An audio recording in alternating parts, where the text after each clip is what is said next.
Salut les mérovingiens, j'espère que vous avez la forme. On se retrouve pour une nouvelle vidéo token fondamental et aujourd'hui on va parler du protocole AAV. Donc AAV, c'est un protocole de finance décentralisé, si vous voulez, qui sert à prêter et à emprunter des fonds.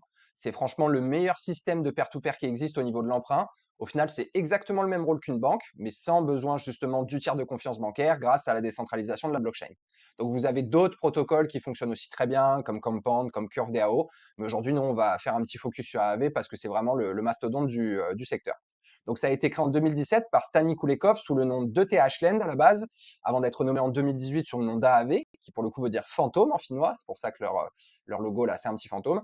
C'est justement pour évoquer la transparence du protocole, si vous voulez. On se refait un petit tour sur leur site internet. Donc, vous voyez, voilà, gagner des intérêts, emprunter des actifs et créer des applications. Donc, vous avez une TVL aujourd'hui à plus de 9 milliards. Donc, c'est quand même, voilà, de loin le plus gros protocole de tout l'écosystème DeFi en ce qui concerne le lending et le borrowing. Ils sont compatibles avec beaucoup de blockchains et franchement, ils se sont développés sur pas mal de marchés au fur et à mesure des années. C'est gouverné par une DAO. Donc, ça veut dire que, encore une fois, tous les détenteurs de AAV ont la possibilité de se connecter à l'application pour aller voter dans la DAO et prendre part justement à toutes les discussions et à toutes les prises de décision en ce qui concerne l'avenir du protocole. Donc voilà, hyper intéressant, très décentralisé. Ils sont aussi hyper sécurisés, on reviendra dessus un petit peu plus tard, mais ça fait partie des rares protocoles qui sont édités, vous voyez, plusieurs fois par an et par vraiment des grosses institutions. Ils ont aussi mis plein de choses en place pour s'assurer que justement le protocole soit toujours solvable. Enfin, on reviendra sur le côté sécurité un peu après, c'est intéressant, mais c'est vraiment quelque chose de très sûr. Pour vous donner un ordre d'idée, c'est le plus gros protocole, comme je vous le disais. Ils ont subi du coup des centaines d'attaques, mais ils n'ont jamais réussi à être hackés.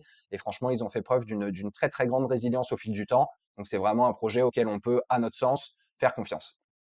Donc si on va faire un petit tour du côté de leur application, donc comme je vous disais, voilà, c'est un protocole qui va permettre à la fois de prêter des cryptos et de générer des intérêts intéressants sans KYC. Donc ça, c'est assez important pour être souligné. Donc comme je vous le disais aussi, ça a été développé à la base sur Ethereum et c'est désormais compatible avec de nombreuses blockchains dans lesquelles vous allez pouvoir justement déposer vos cryptos pour toucher un rendement. À AV, si vous voulez, ils vont prendre une partie de ces rendements et les emprunteurs vont pouvoir emprunter la liquidité qui justement a été déposée par les prêteurs. Donc lorsqu'une personne dépose ses actifs, elle reçoit une certaine quantité de ce qu'on appelle des A-tokens, qui représentent les jetons du protocole AAV via lequel les intérêts sont générés lors du dépôt et détruits lors du rachat du crédit. Lorsqu'une personne va emprunter à l'inverse des actifs, elle va déposer un collatéral en crypto. Donc un collatéral, si vous voulez, c'est une garantie pour la plateforme que la dette sera bien remboursée. Il y a ce qu'on appelle un ratio entre le prêt et la valeur à laquelle l'emprunt doit être collatéralisé justement. Je vous donne un exemple. Si on vous dit que le ratio prêt-valeur est de 75% pour un BTC, ça veut dire qu'en déposant un BTC, vous aurez une capacité d'emprunt maximale de 0,75 BTC.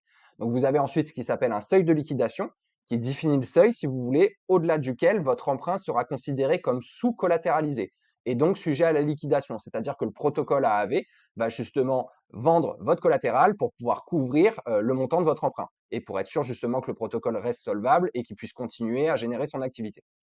D'ailleurs, en ce qui concerne ça, c'est donc hyper important que vous gériez bien votre risque parce que vous avez quand même un risque de collatéralisation et de liquidation du coup. Donc il faut faire attention et bien regarder à chaque fois que vous êtes toujours assez collatéralisé pour que votre prêt ne soit pas liquidé si vous voulez.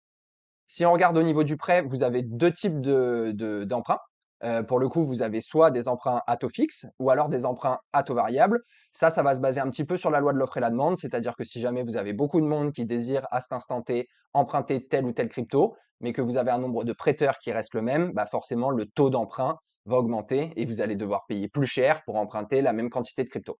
Si jamais on va faire un petit tour du côté de Defila, donc au niveau voilà si on regarde un petit peu les top protocoles sur l'écosystème, donc si vous regardez voilà au niveau du lending, c'est le premier protocole sur Ethereum, c'est le premier protocole sur Arbitrum, le premier sur Polygon, Optimisium, etc. Comme je vous le disais, c'est vraiment le mastodonte du secteur de loin, c'est vraiment pour ça qu'on s'intéresse un petit peu plus à lui. Donc, comme je vous le disais, c'est un protocole qui a été attaqué de nombreuses fois, notamment avec des attaques pardon, du type flash loan. Donc, ils sont en fait des emprunts et des remboursements très rapides qui se font en gros dans le même bloc de validation, si vous voulez. Donc ça a entraîné ce qui s'appelle des bad debts, donc des mauvaises dettes pour le protocole, à cause justement de ces flash loans. Donc, le protocole globalement les a tous absorbés, mais au cas où, ils ont ce qui s'appelle un community trésor, donc dont ils en parlent un petit peu juste ici. Hop là. Vous voyez, c'est vraiment la trésorerie de la communauté AAV. Donc pour le coup, le but, ça va être pour les porteurs de AAV qui décident mettre un peu de AAV dans cette trésorerie, ils vont recevoir justement un taux d'intérêt pour ça, pour pouvoir éventuellement pallier à un éventuel problème de protocole au cas où ils auraient besoin justement d'aller piocher dans cette trésorerie pour assurer la solvabilité du protocole. Donc aussi, faites bien attention. Souvent, il y a beaucoup de gens qui vont déposer du AAV pour justement générer des intérêts, mais ils se rendent pas bien compte du risque. Je crois qu'on est aux alentours de 30%, si je dis pas de bêtises. Stake. Ouais, vous voyez, on est aux alentours de 30%. Hop là, on va se le traduire en français. Dans le cas d'un événement de déficit, jusqu'à 30% de votre SMIC peut être réduite pour couvrir le déficit, justement. Donc, encore une fois, voilà, c'est bien de faire travailler vos AAV sur ce genre de protocole, mais il faut que vous fassiez attention. Vous avez toujours, bien évidemment, le risque qui va en face. Autre chose que je voulais vous dire, donc comme je vous disais, voilà, ils sont audités très très régulièrement et ils ont absolument jamais subi aucun hack malgré le nombre d'attaques. Donc ça, c'est quand même intéressant. Ils ont annoncé aussi une mise à jour assez intéressante, voilà, qui a avec Arc AAV, si vous voulez, qui va permettre justement aux institutionnels d'investir également dans le monde de la DeFi. Donc pour cela, ils doivent être whitelistés après avoir passé un espèce de KYC. Donc aujourd'hui, vous avez quand même plus de 30 acteurs institutionnels qui sont whitelistés. Donc c'est en train de montrer aussi le développement qui est en train de prendre le protocole AAV.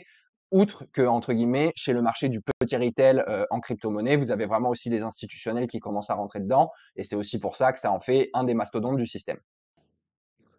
Donc pour vous faire un petit résumé, voilà, c'est vraiment un mastodonte, c'est très simple d'utilisation, il est en développement constant, le protocole continue de grandir jour après jour. Si jamais on va faire un petit tour du côté de DeFi qu'on regarde par exemple sur Ethereum, vous allez voir que la TVL ne fait aussi voilà, marché qui est en train de se réveiller. Mais franchement, c'est le plus gros protocole de lending de tout l'écosystème DeFi. Et pour le coup, c'est pour ça qu'on en parle. Nous, ça fait très longtemps qu'on regarde ce projet. Et pour nous, ça fait vraiment partie des projets de sens d'avoir un œil dans l'optique de diversification pour pouvoir justement profiter de la montée en puissance future de ce protocole pendant le prochain cycle haussier qui va arriver sur les crypto-monnaies. Si on se fait un petit tour du côté de CoinMarketCap, si on regarde un petit peu la tokenomics, donc voilà, vous avez une capitalisation boursière aujourd'hui du token AAV qui a 1,3 ou 1,43 milliard, pardon. Au niveau de la tokenomics, pardon, vous avez une offre maximale qui sera de 16 millions d'AAV. L'offre totale est égale à 16 millions. Vous avez une offre en circulation qui est de 14,67 milliards. Donc, on est à peu près à 91%, voire 92% de la supply qui est déjà en circulation. Donc, c'est un coin qui va rester inflationniste pendant les prochaines années, mais qui ne va pas non plus subir de gros unlocks au niveau de ses tokens, qui pourra entraîner de grosses pressions baissières au niveau graphique. Si jamais justement on regarde un petit peu au niveau du prix, donc on a un coin qui a vraiment surperformé pendant le bull run de 2021, qui est arrivé pratiquement, vous voyez, aux 650 $. Donc bear market oblige. Après vraiment ce cycle de hausse, on a ce cycle de baisse dans notre bear market, et après on est rentré dans ce long cycle de transition et de latéralisation. Donc pour le coup, vous savez comme d'habitude que ce genre de projet, ça s'achète toujours quand c'est plat et on vend quand ça devient vertical. Donc pour le coup, voilà, on reste vraiment dans de bonnes opportunités d'accumulation d'un point de vue du prix. Voilà les mérovingiens, c'est tout pour moi. J'espère que cette vidéo vous a plu. N'hésitez pas à liker, à commenter, à partager. Comme d'habitude, vous savez que ça nous donne de la force et ça récompense le travail fourni. Et je vous rappelle que cette vidéo n'est en rien un conseil en investissement.